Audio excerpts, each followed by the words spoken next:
ગુજરાતમાં એક તરફ મતદાન થઈ રહ્યું હતું અને બીજી તરફથી ઝપાઝપીના સમાચાર સામે આવી રહ્યા હતા. વાત છે કુંડલાની. કુંડલાથી સમાચાર સામે આવ્યા અને ત્યાંના નેતા કોંગ્રેસના પ્રતાપભાઈ દુધાત પોલીસ સ્ટેશન પણ પહોંચ્યા હતા. આપણી સાથે તેઓ જોડાયા છે.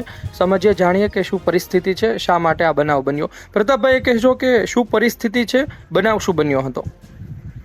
બનાવમાં તો કાર્યકર્તાઓની અંદર સવારથી જ અહીંયા સાવરકુંડલા શહેરની અંદર કોંગ્રેસના કાર્યકરોમાં થનગનાટ હતો અને ભાજપના કાર્યકર્તાઓમાં અકળામણ હતું, જેના કારણે સાંજ સુધી તો મતદાન શાંતિથી ચાલતું હતું, પણ સાંજના ટાઈમે ભાજપ દ્વારા બોગસ મતદાન માટેનું કોઈ પ્રિપેર આયોજન હશે એના ભાગરૂપે બૂથ ઉપર જવાથી કાર્યકર્તાઓ વચ્ચે રકઝક થઈ અને નાની મોટી એટલે કે નાના મોટા બનાવો બન્યા છે. અને અત્યારે સુલેહથી શાંતિથી બધું પૂર્ણ થઈ ગયું છે અને પોલીસ સ્ટેશનથી બધા અમે લોકો નીકળી ગયા છે.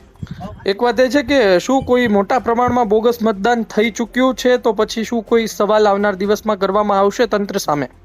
સાવરકુંડલા અને લીલિયામાં તો બોગસ મતદાન કરી શકવાની કે કરાવવાની કોઈ ક્ષમતા મને લાગતું નથી કોઈ કરી શકે. એક પણ જગ્યાએ બોગસ મતદાન મારા વિસ્તારમાં મેં થવા દીધું નથી. અમારા ગામ દીઠ, બૂથ દીઠ અમારા કાર્યકર્તા, અમારી ટીમ ખૂબ જ મક્કમતાથી ભારતીય જનતા પાર્ટીનો સામનો કરતી હતી અને ખૂબ જ લડાયક મિજાજથી અમારા કાર્યકર્તાઓ લડતા હતા અને એના ભાગરૂપે અહીંયા લીલિયા સાવરકુંડલામાં એવો કોઈ પ્રશ્ન ઉપસ્થિત થયો નથી.